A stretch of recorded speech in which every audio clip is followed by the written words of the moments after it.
Good morning, grade 4. So we finished chapter 3, The Family Dog of Tales of a Fourth Grade Nothing. We left off with Fudge wearing a bowl of cereal on his head that his dad dumped on him because he was tired of him being silly. Makes me laugh. I don't know if I'd laugh if I was the one wearing the bowl of cereal, but Fudge seemed to like it because he kept saying eat it or wear it for a long time after. So we are up to now chapter 4, My Brother the Bird. And let's see what kind of problems happens at this point. I can't remember if, I'm not really sure. We live near Central Park. That's a very nice area. On nice days, I like to play there after school. I'm allowed to walk over by myself as long as I'm going to be with friends. My mother doesn't want me hanging around the park alone. For one thing, Jimmy Fargo, remember his friend, that's where he got the turtle from, has been mugged 3 times, twice for his bicycle and once for his money. Only he didn't have any to give the muggers. I've never been mugged. So muggers are like another word for a robber, somebody who's going to take things that don't belong to them. And sometimes they use their hands to be rough with you. Sooner or later I probably will be, though. My father's told me what to do. Give the muggers whatever they want and try not to get hit on the head. Sometimes after you're mugged, you get to go to police headquarters. You look at a bunch of pictures of crooks to see if you can recognize the guys that mugged you. I think it would be neat to look at all those pictures. It's not that I want to get mugged, because that could be really scary. It's just that Jimmy Fargo's always talking about his visit to police headquarters. My father got mugged once in a subway by 2 girls and a guy. A subway is another word for the metro. They took his wallet and his briefcase. He still travels around by subways, but my mother doesn't. She sticks to buses and taxis. Both my mother and my father are always warning me never to talk to strangers in the park, because a lot of dope pushers hang around there. But taking dope is even dumber than smoking, so nobody's going to hook me. Drugs. Don't even. Bad idea. Everything that's smoking is a bad idea. We live on the west side of the park. If I want to get to the zoo and the pony carts, I have to walk all the way through to the east side. Sometimes my mother walks across the park with Fudge. He likes the animals a lot, especially the monkeys. He also likes the helium-filled balloons, but as soon as my mother buys him one, he lets it go. I think he likes to see it float up in the sky. My mother says that's a waste of money and she's not going to buy him any more balloons until he promises not to let go. I wouldn't let go of a balloon like that. On Sundays, the park is closed to traffic and you can ride your bicycle all over without worrying about being run down by some crazy driver. Even Fudge can ride. He has a little blue toddle bike, a present from my father's clients.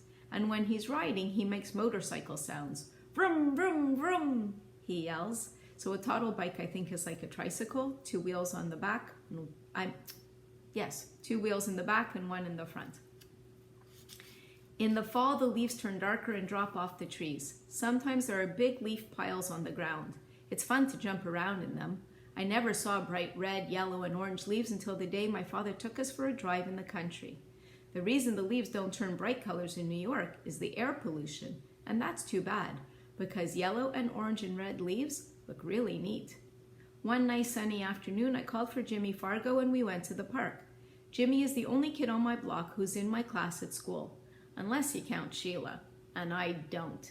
She lives in my building on the 10th floor. Henry, the elevator operator, is always making jokes about me and Sheila. He thinks we like each other. The truth is, I can't stand her. She's a real know-it-all, but I've discovered most girls are. The worst thing about Sheila is the way she's always trying to touch me, and when she does, she yells, "Peter's got the cooties, Peter's got the cooties." I don't believe in cooties anymore. Cooties are like little bugs. Maybe she likes him and that's her way of telling him in some strange way. I'm not sure. When I was in 2nd grade, I used to examine myself to see if I had them, but I never found any. By 4th grade, most kids give up on cooties, but not Sheila. She's still going strong. So I have to keep a safe distance from her. My mother thinks Sheila is the greatest. She's so smart, my mother says, and someday she's going to be a real beauty. Now that's the funniest, because Sheila looks a lot like the monkeys that Fudge is so crazy about. So maybe she'll look beautiful to some ape, but never to me. Not so nice. Me and Jimmy have this special group of rocks where we like to play when we're in the park. We play secret agent up there. Jimmy can imitate all kinds of foreign accents, probably because his father is a part-time actor. When he's not acting, he teaches a class at City College. Today, when we got to our rocks, who should be perched up there but Sheila? She was pretending to read a book, but I think she was just waiting for me and Jimmy to find out what we'd do when we found her on our own personal rocks. They're not really their rocks. Hey, Sheila, I said, those are our rocks. Says who? She asked. Come on, Sheila, Jimmy said, climbing up. You know me and Peter hang out there. Too bad for you, Sheila said. Oh, Sheila, I shouted, go and find yourself another rock. I like this one, she said, as if she owned the park. So why don't you two go find another rock? Just then, who should come tearing down the path but Fudge? My mother was right behind him yelling, Fudgy, wait for Mommy. But when Fudge gets going, he doesn't wait for anybody. He was after some pigeons. Birdie, here, Birdie, he called. That brother of mine loves birds, but he can't get it through his head that the birds aren't about to let him catch them. Hi, Mom, I said. My mother stopped running. Peter, am I glad to see you? I can't keep up with Fudge. Mrs. Hatcher, Sheila called, scrambling down from our rock. I'll watch Fudge for you. I'll take very good care of him. Can I, Mrs. Hatcher? Oh, please. Sheila jumped up and down and begged some more. Jimmy gave me an elbow in the ribs. He thought my mother would let Sheila watch Fudge and then we'd be rid of her. We'd be free to play secret agent. But Jimmy didn't know that my mother would never trust Sheila with her dear little boy. Fudge, in the meantime, was screaming, Come back, birdies, come back to Fudgy. Then my mother did a strange thing. She checked her watch and said, You know, I do have to run back to the apartment. I forgot to turn on the oven. Do you really think you could keep an eye on Fudge for just 10 minutes? Of course I can, Mrs. Hatcher, Sheila said. I know all about babysitting from my sister. Sheila's sister Libby is in 7th grade. She's about as beautiful as Sheila. The only difference is she's bigger. My mother hesitated. I don't know, she said. I've never left Fudge before. She looked at me. Peter? What? Will you and Jimmy help Sheila watch Fudge while I run home for a minute? Oh, Mom, do we have to? Please, Peter, I'll be right back. I'll feel better if all 3 of you are watching him. What do you say? I asked Jimmy. Sure, he answered. Why not? But I'm in charge of Fudgy, aren't I? Sheila asked my mother.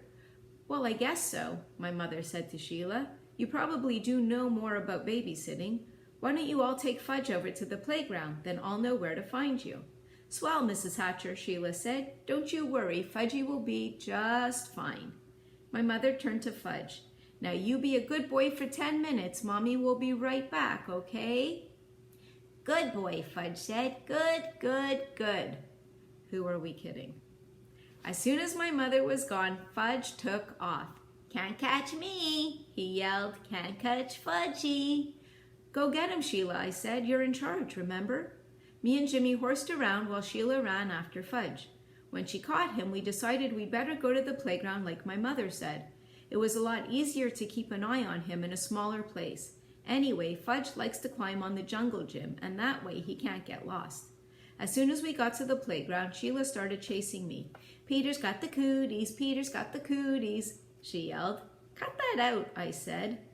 So she chased Jimmy. Jimmy's got the cooties, Jimmy's got the cooties. Me and Jimmy decided to fight back. So what if she's a girl? She started it. We grabbed her by the arms. She squirmed and tried to get away from us, but we wouldn't let go. We yelled really loud, Sheila's got the cooties, Sheila's got the cooties. All 3 of us were so busy fooling around that we didn't notice Fudge up on the jungle gym until he called, Peter, Peter. That's how he says my name. He can't say the R at the end. What? I asked. See?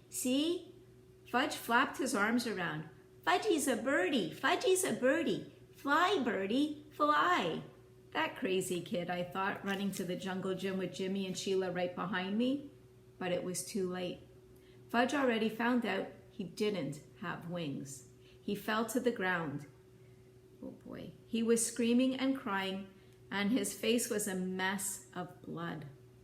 I couldn't even tell where the blood was coming from at first. Then Jimmy handed me his handkerchief. I don't know how clean it was, but it was better than nothing. Oh my goodness. I mopped some blood off Fudge's face. Sheila cried, "It wasn't my fault. Honest, it wasn't." "Oh, shut up," I told her. "He's really a mess," Jimmy said, inspecting Fudge, "and his teeth are gone too." "What are you talking about?" I asked Jimmy. "Look in his mouth," Jimmy said. "Now, while he's screaming, see? He's got a big space where he used to have his front teeth." "Oh no," Sheila screamed. "He's right. Fudgy's teeth are gone." Fudge stopped crying for a minute. "All gone?" he asked. "Open your mouth wide," I said. He did, and I looked in. It was true. His top 2 front teeth were missing. "My mother's going to kill you, Sheila," I said. Was I glad I wasn't left in charge of my brother? Sheila cried louder. "But it was an accident. He did it himself. "You better find his teeth," I said. "Where should I look?" Sheila asked. "On the ground, stupid." Sheila crawled around looking for Fudge's teeth while I tried to clean him up some more.